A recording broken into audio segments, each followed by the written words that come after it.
Good evening, boys and girls, ladies and gentlemen. It is the ILFL Soccer Night Show here on NTV. You're with me, David Joseph, and my usual friends and pundits, Hasnat and Shaquille to my left, who are going to help sort out the wheat from the chaff and yesterday's results. And we also have two guests who are going to be with us throughout the evening. We've got Akik and Ruku from Stepney. Good evening, gentlemen. Good evening. They're going to be passing their comments, judgment, and talking about all things Stepney as we ask them some easy and quite difficult questions about themselves, their club, where they're coming from, and where they're going.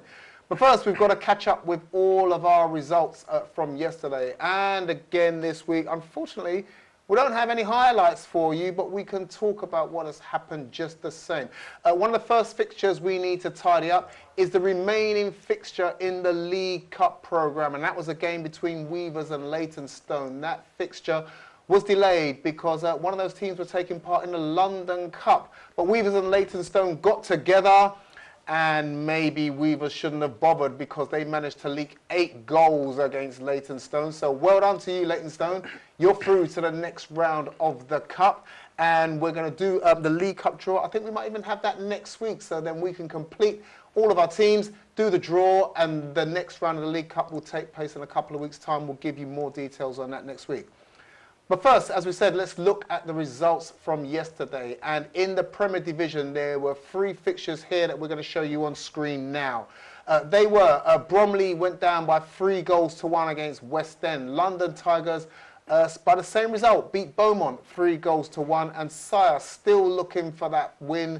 They went down by 2 goals to 1 against Ireland. Gentlemen, if I can turn to you, let's talk about it. It's getting cold now. It's almost like proper football weather. So it's almost like we're at the business end of the league now. Looking at what we're seeing, has everybody settled down now and we can see who the decent teams are and those who are still playing catch up? Well, we've got a handful of decent teams because the top of the table hasn't been held by any one team for more than 2 weeks. So as we will see very shortly, I think currently it's been occupied by Stepney.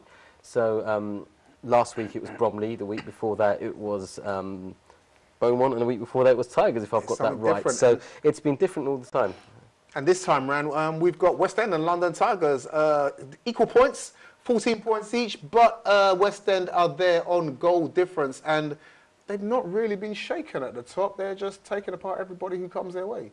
I was quite surprised Bromley didn't get a win in the weekend. I was really confident about Bromley winning that game, and talk about a surprise result there.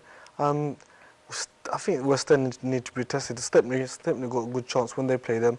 I think they'll give them a real test. I think last week Rashid was saying that this was a game where it was going to sort out who West End were. They hadn't really played anybody. Bromley are an established side, and if they could turn over Bromley, then they really have set the mark. Well, they have. I think the week before that they had sort of a convincing win in the League Cup, beating Robin Hood 6-2. They played Stepney. I believe they drew 2-2. And I was saying that these are the 2 teams, Stepney and West End, that will really challenge Tigers. Because, as you remember, at the beginning, Tigers sort of stormed into the top, had those 2 weeks at the top. So, West End, they've come through. I mean, 27 goals they've scored. Yeah. If there really is anyone that's going to stop them up there, obviously it's Tigers to defend their championship. But the most colourful team that we've got right now, Stepney, are the team that can do it out there, because they are compact and consolidated. No doubt our gentlemen, our guests here today, are going to elaborate on that for us. That is the perfect lead for me to swivel my chair and turn this way. And Akik, I'm going to speak to you because you've been Stepney through and through for many, many years now. And if there's anyone going to talk about the first team, it's yourself. I mean, you've managed to be consolidated and always be consistent and always be there or thereabouts. Stepney are the team that everybody measures themselves against. So this season, good start for Stepney? I think it has been a very good start, and we've basically got players like Bobby, Ifti, up front we've got Musi, so we've got a solid young team now. A lot of the old players are moving away, they're going to a B team or they're retiring, so we have got a fairly young team, and hopefully we'll do just that and stay on top and maybe take the lead. We hear a lot of people have come on here, particularly with Bromley Juniors, who we had last week. We're talking about investing in youth And I think it's something that maybe a couple of seasons ago we were talking about with Stepney, and when was it going to happen? And there was a danger that maybe Stepney could fall away because they didn't have the young players coming through.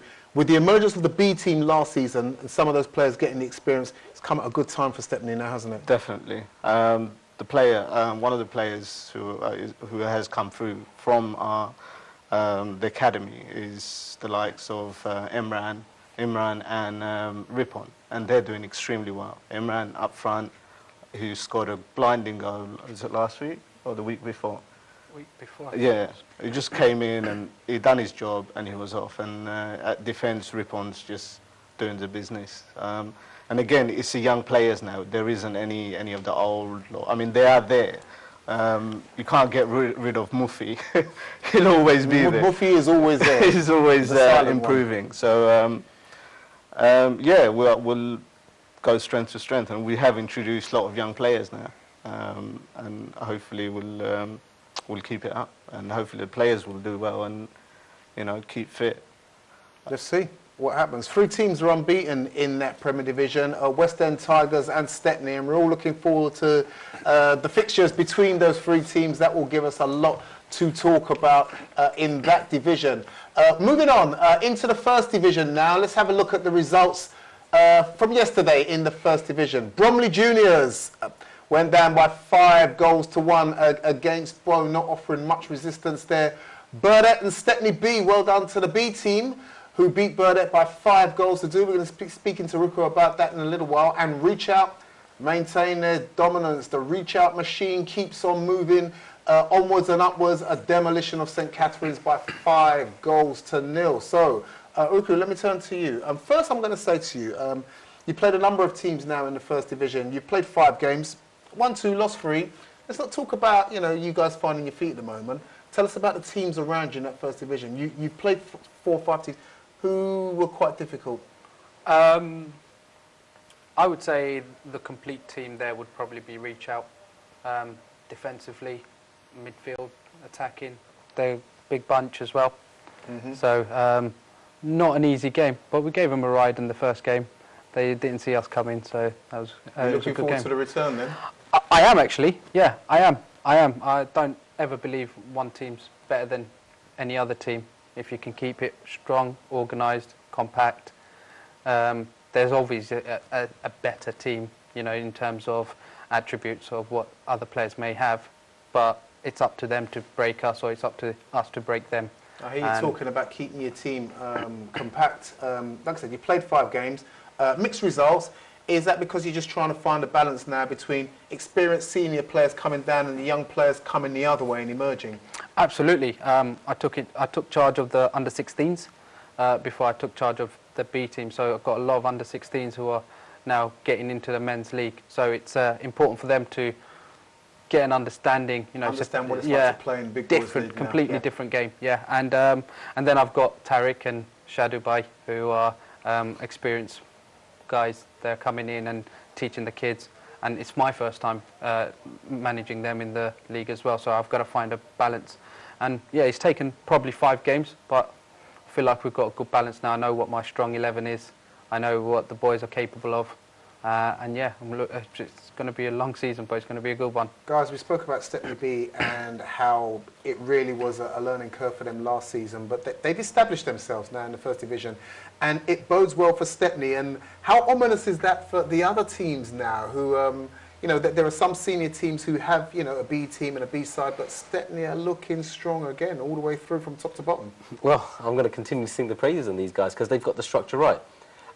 With their A team, they've let the young talent come through and let it sort of showcase itself up front and still keeping a good strong rear guard. And then with the B team, the youngsters are still there, but they brought some of the experienced players back just to keep them all in line. And I think that's a really good structure for all the other teams out there that have got the reserve team, the B teams there, just to sort of get that balance right. Because ultimately, you want to create that one strong team. And I'm no disrespect to the B team, but I know the A team is the pinnacle. It's the peak, and that's the one that really is going to showcase. But it's worked well, perfect for both sides now. So even then, I mean, they've got a lot to catch up on in terms of reach out and SCTA. And I don't think they've played SCTA yet. We have. You have played them, Yeah. okay. So and that was you lost against them, unfortunately, but it was just a loss. Yeah, it was just, yeah. Yeah, so, yes, actually, I remember that game because SCTA won that game. They were so pleased with that result, they started ringing up asking for the reach-out score. So we know that Stepney B still gave everyone a run for their money. And I think what was really good about this weekend's result, Stepney B beat, what I would say, the league favourites. At the beginning of the season, I put my money on Burdett winning this league. Now, Burdett, they've lost against SCTA, lost against reach-out, and now they've lost against Stepney B. Yeah. So, if anything, you guys have beaten the league favourites. You've given a good run for their money for the top two leagues. I can see any positives coming out of this Stepney team. Shax, you're involved in this division. Reach out. We've heard many people talking about reach out, and I don't want to talk about division champions yet, but I mean they're right up there, and everybody's expecting them to be top two. SCTA are another strong team, but we've seen SCTA when sometimes you just expect them to go off, like a steam train, and the wheels can fall off for them as well. So, Bow, St Catherine, Stepney B, are they the teams that can cause an upset and maybe even sneak in above SCTA? It'd be a tough task. But I looked at the statistics earlier and I saw reach out. They only conceded 5 goals. I think that's less than some of the Premiership teams so far. So defensively they look really strong. But I think you'll have to come on one of the off days for reach out and try and beat them. But it'd be a tough. It'd be a good task. I was going to say, I've noticed how you've sort of fizzed right over Bromley Juniors getting a whooping in their derby match from Bow. Any comments there, Shaquille? I just passed that. Fair enough, you did whiz past that, but you know what? I tried to spare your blushes. You know, after last week and giving Rashid a hard time, I thought I'd be quite easy today and be much more gentle with you. Gentlemen, we're going to talk more with you about Stepney. I'm going to run through the second division scores just very, very quickly. They're here for you now on your screens. Beaumont Youth gave Almazan another drubbing, 7-0. Redcoat beat the Tower Hamlets B team by 3-1. Riverside and St Catherine's, the under-21 side, got a draw and they still can't get their first win. And Robin Hood Tigers showing championship form, if you like, and winning a 9-goal thriller by the odd goal. 5-4 against West End's reserve team.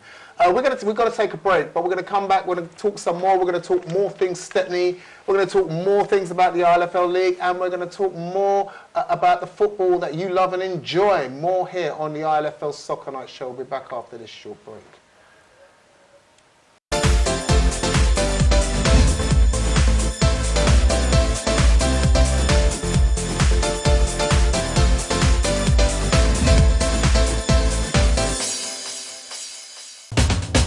আপনারা দেখছেন ILFL Soccer Night। সৌজন্যে Nilaj home limited, প্রবাসে মায়ের হাতের ছোঁয়া।